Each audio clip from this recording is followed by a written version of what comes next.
네, 직격 프라임 시간입니다. 독립리서치 P&J 손창현 팀장님과 함께합니다. 안녕하십니까? 네, 안녕하십니까? 네, 지금 시각 10시 32분을 지나고 있습니다. 오늘 장 시장을 관통하는 직격 이슈 세 가지 화면으로 만나보시죠.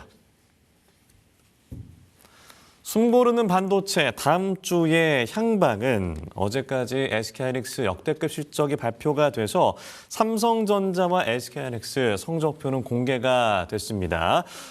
주가 흐름이 약간 숨고르는 분위기인데요. 미국의 빅테크 기업의 실적 발표가 잇따르고 있습니다. 다음 주의 향방은 어떻게 나타날지 알아보도록 하죠. 2차 전지주의 질주는 이제 시작이다. 전기차 수요 둔화. 캐즘 구간 통과에 대한 기대감이 높아지는 상황에서 삼성 SDI의 벤츠 공급 계약 체결 등 여러 가지 대형 수주 소식에 2차 전지 섹터 전반의 투자 심리가 다시 불이 켜지고 있습니다. 이 내용도 알아보죠. 서양홀링 KBT 수출 폭발세, 전년 동기 대비 엄청난 수출 성장세를 보여주고 있는 화장품 분야, 오늘 주가 흐름도 좋습니다. 이 내용도 저희가 알아보도록 하겠습니다. 네, 먼저 이 소식부터 짚어보도록 하죠. 인텔의 이 실적이 발표가 됐습니다. 굉장히 좋게 나타났고 시간의 거래에서 거의 20% 이상 급등하는 모습 보여주고 있습니다. 어떻게 해석을 해야 될까요?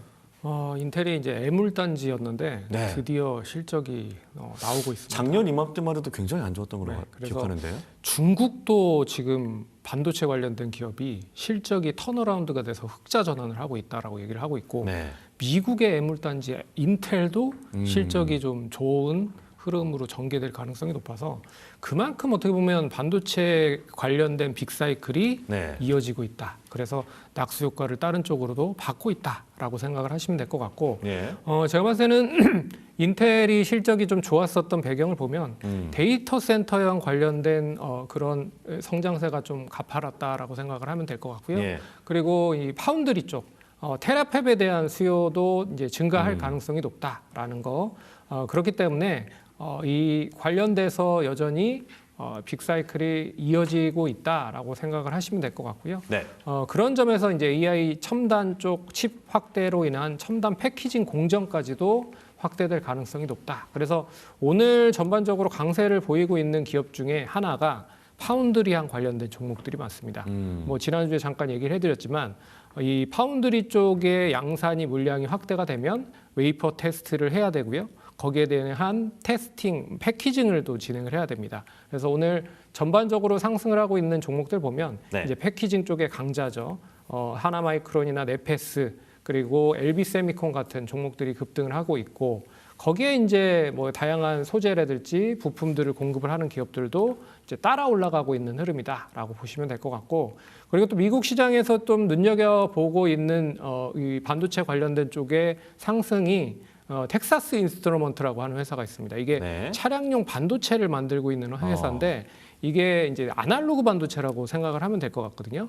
그래서 이 아날로그 반도체까지도 올라오고 있다. 그래서 우리나라 쪽에서는 이제 DB하이텍, 해성DS 뭐 이런 네. 종목들이 있다라고 보시면 될 것 같고 최근에 상승했던 배경도 이제 아날로그 반도체까지도 좋아지고 있는 그런 흐름이 우리나라 쪽으로도 낙수 효과를 고스란히 받고 있다. 그래서 오늘 반도체 관련된 종목 삼성전자 하이닉스는 조정받고 있음에도 불구하고 이 관련된 파운드리 쪽에 대한 밸류체인 안에 있는 종목들은 강한 흐름을 보이고 있다. 뭐 그 정도로 정리를 하면 될 것 같습니다. 이건 개인적인 질문인데 네. 반도체는 디지털 신호로 움직이는 거 아니에요? 네. 아날로그 반도체의 개념이 뭔지 모르겠네요. 그러니까 차량용에 들어가는 건 이제 비메모리라고 해가지고 네. 이 메모리에 대한 부분보다는 좀 낮은 수준의 역량을 가지고 있는 반도체라고 보시면 될 것 같습니다. 그렇기 때문에 어떻게 보면 이제 하이엔드급 반도체가 이제 HBM 쪽, 뭐 이런 쪽에 들어가는 반도체라고 보시면 될 것 같고요. 그 부분보다는 이제 스펙이 좀 낮은 반도체라고 생각을 하시면 될 것 같아요. 그래서 DB하이텍에서 우리나라에서는 대부분 만들고 있기 때문에 DB하이텍이 최근에 강했었던 이유는 그런 배경이다라고 생각을 하시면 될 것 같습니다. 네. 그리고 이제 빅테크 기업들의 실적 시즌이기도 합니다. 특히나 이제 다음 주에도 기대되는 실적들이 있는데 일단 뭐 SK하이닉스와 삼성전자는 이미 이제 실적을 발표를 한 것이고 어떤 빅테크 기업들이 좀 주목이 되고 있나요?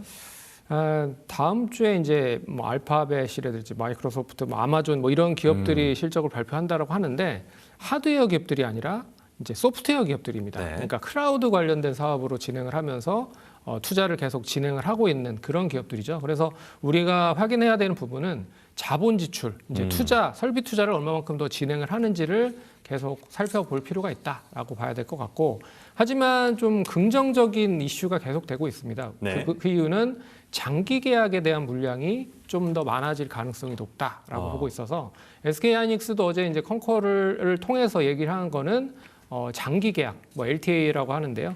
이 계약에 대한 물량이 점차 많아질 가능성도 높고 또 원하는 그런 기업들이 많게 이어지고 있다. 그렇기 때문에 이 부분들을 좀 눈여겨봐야 될 필요가 있을 것 같고요.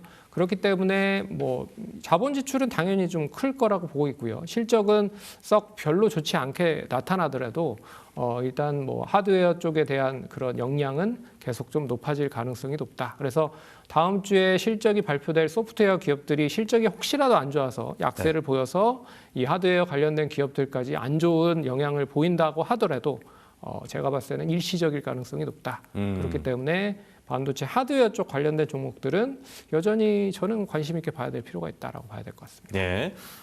특히나 이제 반도체 슈퍼 사이클이다. 그리고 코스피도 너무 잘 가고 있고 이제 주식 투자를 시작해야겠다라고 생각하신 분들, 아니 실적 발표가 이렇게 잘 나왔는데 주가 흐름은 왜 이래라고 생각하실 수도 있는데 투자를 오래 해보신 분들 입장에서는 사실 이제 좀 익숙한 장면이기도 한 것 같아요. 그래서 물론 그동안 많이 올랐지만 이 잠깐의 어떤 조정이라고 할 수 있는 이런 흐름들이 언제 나타날 것이고 아니면 지금도 들어가도 문제 없다라고 생각하시는지 이 점 좀 궁금합니다. 종목마다는 좀 틀릴 것 같습니다. 네. 하지만 삼성전자와 하이닉스를 기준으로 보면 네.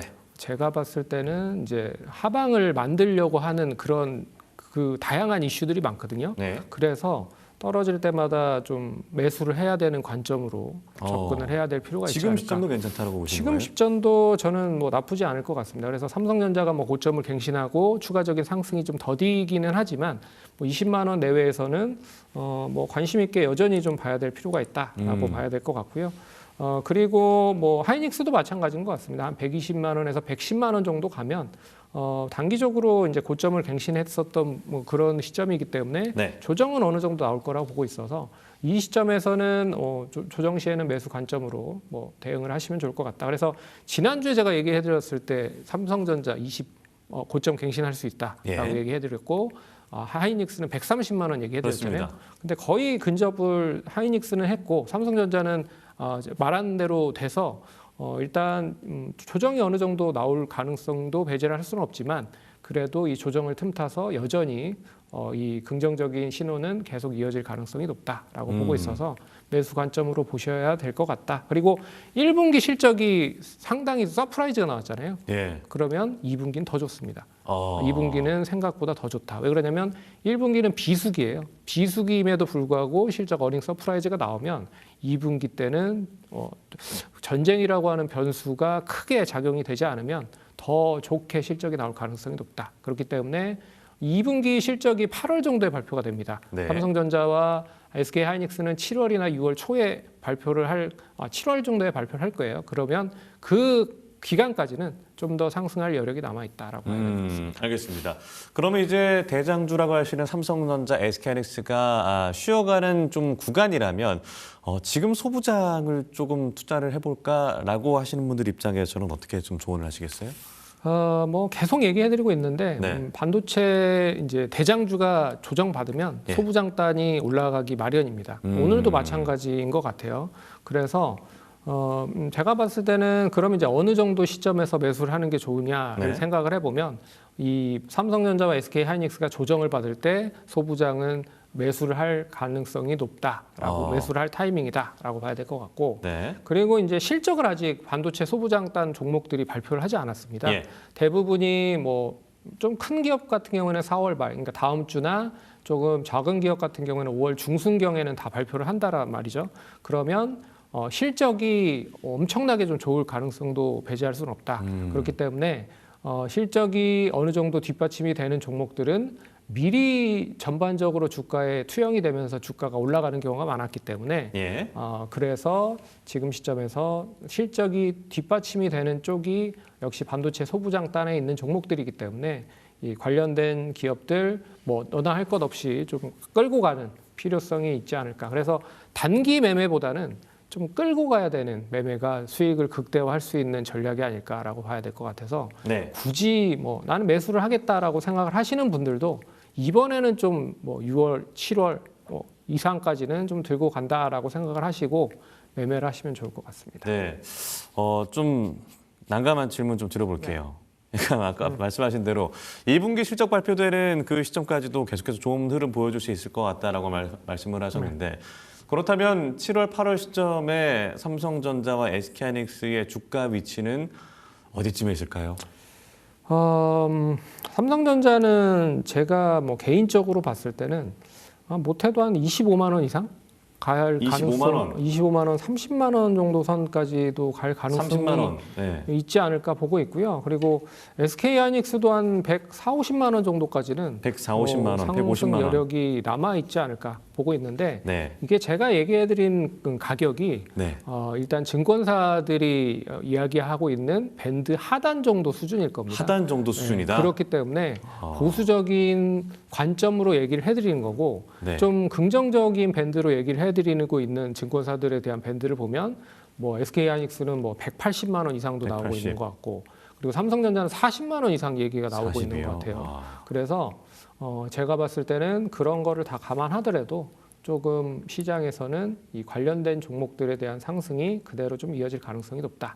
그렇기 때문에 네. 지금 삼성전자, SK하이닉스 비중이 너무 커졌잖아요. 시가총액 비교를 해보면 시가총액 대비해봤을 때 시가총액 비중이 40%가 넘었습니다. 그러네요. 그러면 예. 이 두 종목이 상승을 하면 코스피 지수가 상승을 한다고 봐야 돼요. 그러면 7,000선도 이제 얼마 남지 않았다. 그리고 8,000선 얘기를 하는 것도 와. 그런 배경이 되고 있다라고 생각을 하시면 될 것 같습니다. 그래서 그만큼 삼성전자, SK하이닉스가 시가총액이 높아졌기 때문에 거래소 시장에서 차지하는 비중이 높아졌다. 네. 그런 것도 눈여겨서 봐야 되는 그런 포인트가 아닐까라고 봐야 될 것 같습니다. 팀장님 말씀하실 때 조심하셔야 되는 게 저희가 네. 제시하시면 썸네일 바로 써요. 그래서 그러니까요. 삼성전자 그래서 알고 제가- 계시는군요. 네, 그래서 제가 이렇게 좀 보수적으로 얘기해드렸습니다. 근데 긍정적으로 말씀하신 삼성전자 40만 간다, SK하이닉스 180만 간다, 코스피 8,000 어렵지 않다. 네, 이런 멘트들이 기억에 남는데 적절히 저희가 예. 썸네일 쓰도록 하겠습니다. 근데 이건 제가 얘기를 한 것도 있지만 언론을 통해서 이미 저보다 더 그럼요. 뛰어나신 분들이 얘기를 한 거기 때문에 예. 잘 포장해 주시면 될 것 같아요. 알겠습니다. 포장 잘 해서 저희가 업로드 해드리도록 하겠습니다. 자, 다음 주제 넘어가 보도록 하죠. 2차 전지주에 대한 얘기를 해볼 텐데 일단 뭐 테슬라의 실적도 발표가 됐고 현대차의 실적이 발표가 됐습니다. 아무래도 가장 관심이 갔던 부분이 전기차 캐즘이 좀 통과가 되는 것인가에 대한 여부였는데 일단 어제 나왔던 어떤 수치들 좀 어떻게 보셨어요? 어제 이제 수치상으로 봤을 때 현대차는 실적이 별로 좋지 않았죠. 예. 근데 테슬라는 생각보다 잘 전기차에 대한 실적이 좋았습니다. 예. 이 미국이 보조금에 대한 규제를 했음에도 불구하고 실적이 좀 다른 쪽 아시아나 유럽 쪽에서 좋아지고 있다라는 거는 좀 의미가 크다라고 봐야 될 것 같고요. 그런 점에서 일단 뭐 관련된 점에서 이제 전쟁에 대한 이슈로 이제 물동량이 얼마만큼 좀 크게 좌지우지가 되느냐에 따라서 이 자동차 관련주들에 대한 움직임이 실적이 좀 턴어라운드 할 수 있는 계기가 될 수 있다라고 보고 있지만 그래도 본업인 전기차에 대한 수요가 여전히 증가가 되고 있다라는 거는 나름 긍정적으로 봐야 되는 시그널이 아닐까 봐야 될 것 같고 네. 그리고 이제 리튬 가격이 이제 상승으로 본격적으로 이제 상승을 하고 있습니다. 네. 그래서 3월 리튬 가격 대비해 봤을 때 지금 리튬 가격이 한 18% 이상 상승을 했다. 그러면 2차 전지 관련돼서도 이제는 적자에 대한 거가 많이 줄어들면서 하반 경직을 만들어서 수익성을 어느 정도 만들 수 있는 조건까지 2차 전지가 만들어졌다라고 보고 있고요. 네. 그리고 이 본업에서 결국에는 ESS 향으로도 이제 확대가 되고 있다라는 것도 계속 이야기를 해드리고 있는데 2차 전지가 힘들었었던 이유는 캐즘도 있었지만 이 캐즘을 잘 극복하기 위해서 결국에는 ESS향 이 배터리로 많이 전환이 됐습니다. 그래서 2차 전지 관련된 기업들도 거기에 대해서 소재나 부품들을 공급을 하기 위해서 이미 많이 변화를 한 상황이고요. 그렇기 때문에 그게 결국에는 실적에 대한 부진을 ESS향으로 많이 변경시켜 놨기 때문에 이제는 이제 캐즘이 다시 극복해 오는 시점이 되고 실적이 전기차 쪽에서 온다라고 보면 본업에 대한 가치도 재평가를 받을 가능성이 높죠. 네. 거기에 삼성 SDI가 벤츠로 인한 배터리까지 수주를 받았기 때문에 이런 게 전반적으로 다 고스란히 이어진다고 보면 전기차에 대한 수요는 어느 정도 이어질 가능성이 높지 않을까 그렇게 봐야 될 것 같습니다. 네, 말씀하신 부분. 네. 삼성 SDI가 최근에 주가는 굉장히 좋잖아요. 벤츠와 말씀하신 단연 계약을 맺어서 이 독일 3사 고객사를 모두 확보했다라는 점이 굉장히 좀 눈에 띄는 부분이고 이미 많이 오른 만큼 지금 약간 좀 진입하기에는 좀 고점 부담을 느끼는 분들이 있을 것 같아요. 어떻게 보고 계세요? 아무래도 이제 많이 단기적으로 올랐고 네. 그리고 벤츠향 이슈로 인해서 상승이 더 컸다라고 보고 있습니다. 그래서 1분기 실적은 적자가 계속 유지가 될 가능성이 높아요. 그렇기 때문에 일단 뭐 부담이 되는 건 사실입니다. 그래서 혹시라도 나는 이제 매수를 하겠다라고 생각을 하시는 분들은 뭐 조정시마다 한 60만 원 이하까지도 떨어진다라고 생각을 하고 네. 조정시마다 분할로 접근을 하는 게 좋을 것 같다라고 보고 있고요. 그리고 이제 계속적으로 생각을 해야 되는 부분이 삼성 SDI가 벤츠향에 대한 수주도 받았지만 네. 이제 삼성 그룹 자체에서의 다양한 뭐 사업들로 전개되는 배터리를 공급을 할 수 있을지, 뭐 로봇이라든지 그리고 뭐 다양한 그리고 테슬라와 연계를 해서 여기에까지도 공급을 할 수 있는지를 계속 확인을 해봐야 될 것 같다. 그리고 나머지는 이제 2분기 실적과 실적에 대한 추적을 계속 해보면서 턴어라운드가 되는지 여부를 좀 확인을 해봐야 될 필요가 있다. 그렇게 좀 네. 결정을 지어봐야 될 것 같습니다. 또 이번 전쟁을 통해서도 2차 전지주가 또 더욱 더 주목을 받기도 했습니다만 일단 뭐 2차 전지주 오래 보신 분들 입장에서는 어떤 실적에 대한 기대감은 그동안 많이 없었고 또 계약 취소 충격 같은 것도 있었기 때문에 2차 전지주에 투자할 때 어떤 주의점도 짚어주시면 좋을 것 같아요. 그때는 이제 거품이 너무 심했어요. 그래서 2차 전지를 안 하는 기업들도 나는 배터리 만든다라고 하는 기업들이 엄청나게 많이 올라갔습니다. 예. 실적도 뒷받침이 되지 않음에도 불구하고 그런데 지금은 이제 많이 구조조정이 됐고 그리고 중국 자체에서도 구조조정이 어느 정도 되어 있다라고 좀 보고 있어서 네. 이 배터리 관련된 기업들이 이제는 살아남을 기업만 살아남았다라고 볼 수가 있어서 제가 봤을 때는 이제는 뭐 LFP 배터리, 그러니까 ESS 향으로 들어가는 그 배터리뿐만 아니라 삼원계 배터리, 그리고 전고체 배터리, 4680 배터리, 다양한 이 배터리에 대한 포트폴리오가 만들어지고 있는 단계다. 그런 점에서 관심 있게 봐야 될 필요가 있을 것 같고요. 거기에 이제 뭐 우주라든지 뭐 이런 것도 어떻게 보면 좀 첨가가 될 수 있는 하나의 시그널이 될 수 있을 것 같습니다. 로봇이라든지. 예.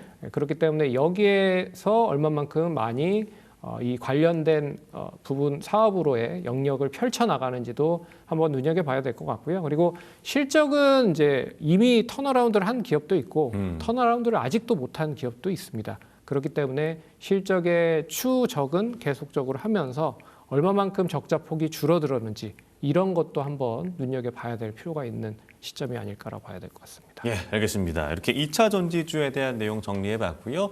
마지막 세 번째 주제는 바로 K-뷰티입니다. 올해 화장품 수출이 전년 동기 대비 20% 이상 늘었다라는 소식이 있는데 오늘도 주가 흐름이 좋네요. 그러니까 결국에는 이 화장품주가 전년 대비 폭발적인 실적을 낸 이유, 배경은 뭐라고 이해하면 좋을까요? 아무래도 이제 뭐 4월 수출 데이터도 좋았고, 네. 그리고 아무래도 이제 계절적인 영향이 좀 큰 것 같아요. 계절적으로 이제 봄에서 여름으로 넘어가는 시점이기도 하고, 네. 그러니까 어떻게 보면 또 수출 데이터가 높아지는 게 아닌가라고 생각을 해봐야 될 것 같고, 그리고 뭐 더 많은 생각은 예전에는 이제 중국이 많이 차지했습니다. 비율 자체를. 네. 근데 중국에서 지금 유럽 쪽, 그리고 북미 쪽, 미국 쪽, 그리고 뭐 아시아 쪽, 일본 쪽, 뭐 이런 쪽으로 다변화를 이미 시켜놨다라고 좀 보고 있어요. 그래서 중국에 대한 수출이 줄어들었지만 다른 쪽에 대한 수출량이 높아졌기 때문에 어떻게 보면 이런 그 수출 믹스에 대한 효과도 제대로 이제 보이고 있는 게 아닌가라고 생각을 해볼 수 있을 것 같아서 수출 데이터가 계속적으로 증가를 하는 요인이 아닐까라고 생각을 해봐야 될 것 같습니다. 아, 그러니까 제가 이해를 잘못했군요. 그러니까 중국이 화장품을 수출한다는 게 아니라 우리나라가 중국뿐만 아니라 유럽, 북미에 이제 수출을 다변화를 하고 있다. 알겠습니다. 그렇다면 이제 수출 상승세가 뚜렷한 뷰티 기업하면 어떤 기업을 좀 꼽을 수가 있을까요? 우리나라 이제 KBT 기업은 뭐 이미 다 많이 알려져 있는 기업이지만 지난번에도 한번 얘기해드렸지만 이제 외국에 얼마만큼 많이 판매를 하고 있는지가 중요할 것 같다. 그래서 이 달바 글로벌이나 APR이라고 하는 회사가 있습니다. 네. 이 회사들은 직접적으로 유럽에 이제 제품을 판매를 하려고 준비를 하고 있고 제품을 팔고 있기 때문에 이슈가 될 수 있다라고 좀 볼 수 있을 것 같고요. 거기에 유통 관련된 플랫폼을 아예 전적으로 공급을 해주는 기업도 있다. 이게 실리콘2다라고 생각을 하시면 될 것 같습니다. 그래서 우리가 플랫폼이 없어도 실리콘2의 플랫폼을 이용을 해서 유럽에 판매를 할 수 있는 그런 구조를 만들 수 있는 그런 회사다라고 생각을 하시면 될 것 같아서 일단 유럽이나 북미 쪽에 대한 매출이 이미 많이 들어가 있고 사업을 진행을 하고 있는 이 세 개 회사를 좀 관심 있게 보시면 좋지 않을까 그렇게 좀 정리해 보겠습니다. 네, 알겠습니다. 달바가 미스트로도 굉장히 유명한 걸로 알고 있는데 정말 최근에 흐름이 좋군요. 그렇다면 몇 가지 뭐 기업도 말씀을 해 주셨는데 화장품 섹터 내에서 탑픽이라고 해야 될까요? 좀 투자하기 좀 좋을 만한 종목이라고 한다면 어떤 종목 꼽으시겠어요? 화장품주들이 많이 이제 주가가 조정이 많이 됐습니다. 그러니까 흐름 보니까 최근에 좀 반짝이지 최근에 그동안 안 좋았더라고요. 그동안 별로 좋지 않았어요. 그래서 수출 데이터를 통해서 이제 어느 정도 주가가 바닥에서 올라가기 시작을 하고 있고 그리고 계절적인 성수기가 여름입니다. 지난번에도 한번 얘기해드렸지만 왜 그럴까요? 색조 화장품, 선크림 화장품 그리고 기초 화장품이 좀 더 여름에 많이 사용이 되기 때문이다라고 볼 수가 있을 것 같습니다. 그래서 봄에서 겨울에 사서 여름에서 가을에 파는 게 화장품 관련된 기업들의 계절적인 요인도 같이 연계가 되는 부분으로 볼 수가 있을 것 같고요.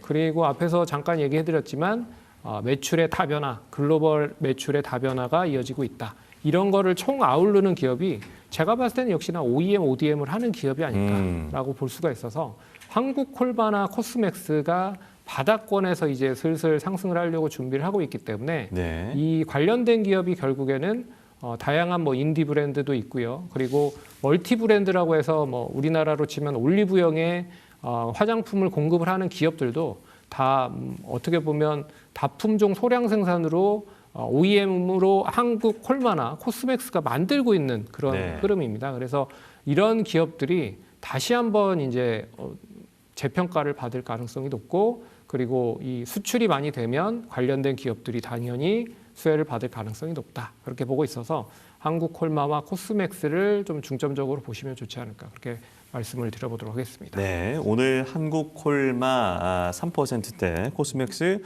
5에서 6%대 좋은 흐름 보여주고 있는데요. 이 두 종목, 이 두 기업을 추천을 해주셨습니다. 이렇게 화장품에 대한 얘기도 나눠봤고요. 마지막으로 오늘 장 탑픽은 어떤 종목인지도 꼽아주시죠. 오늘 장 탑픽은 역시 이제 반도체를 빼놓으면 안 될 것 같아요. 그래서 반도체 소재 쪽 관련된 종목을 한번 보자. 동진 세미캠입니다. 동진 세미캠은 뭐 아시다시피 뭐 다양한 소재를 공급을 하고 있다라고 생각을 하시면 될 것 같아요. 근데 이제 소재 관련된 기업이 부품과 장비단 관련된 기업들보다 주가가 많이 못 간 게 사실입니다. 실적이 나름 좋거든요. 왜 주가가 많이 못 갔냐? 증설에 대한 그 가시성이 이어지지 않고 있다라고 볼 수가 있는 거죠. 하지만 테라팹을 본격적으로 이제 가동을 할 수 있는 배경을 만들어놨기 때문에 테라팹이 양산이 되고 반도체를 찍어내면 거기에 대한 소재는 당연히 들어갈 수밖에 없다라고 볼 수가 있어서 첫 번째 배경으로는 이제 반도체 증설에 대한 중장기 모멘텀이 받쳐지고 거기에 이제 테라팹에 대한 수요가 이어지고 있는 부분들 그리고 EUV 포토레지스트를 원래는 이 관련된 소재를 일본이 거의 한 70~80% 독점을 했었습니다. 근데 네. 작년부터 시작을 해서 이걸 이제 국산화를 성공을 해서 여기에 대한 소재도 본격적으로 공급을 하기 시작을 하고 있기 때문에 그런 점도 제가 봤을 때는 국산화에 동사가 가장 크게 수혜를 받을 가능성이 높다. 그렇기 때문에 동사 단기적인 것뿐만 아니라 중장기적인 관점으로 계속 관심을 가지실 필요가 있다라고 봐야 될 것 같고요. 그렇기 때문에 지금 오늘 6.8% 상승을 하고 있긴 하지만 네. 한 64,000원 이하까지도 2,000원 정도까지도 분할적으로 충분히 접근하다 가능하다라고 말씀드릴 수 있을 것 같고 1차적인 목표가는 한 8만 원 정도 보도록 하겠습니다. 네. 좀 롱런하게. 그래서 이 지금 월봉상, 연봉상 보시면 많이 올랐네요. 이 고점을 계속 갱신하고 있는 단계예요. 근데 네. 어떻게 보면 최근에 트렌드 자체가 고점을 계속 갱신하고 있는 종목이 더 간다라는 거를 감안을 해보면 제가 봤을 때는 1차 목표가 8만 원 그리고 손절가는 56,000원 제시해 보도록 하겠습니다. 네, 오늘 장 탑픽 종목으로 동진 세미캠 제시해 주셨습니다. 목표가는 8만 원, 손절가 56,000원 제시해 주셨습니다. 지금까지 독립리서치 P&J 손창현 팀장님과 함께했습니다. 고맙습니다. 네. 지금 딜사이트 경제TV 실시간 라이브가 진행 중입니다. 오른쪽 화면 클릭하시고 지금 바로 함께해 주세요.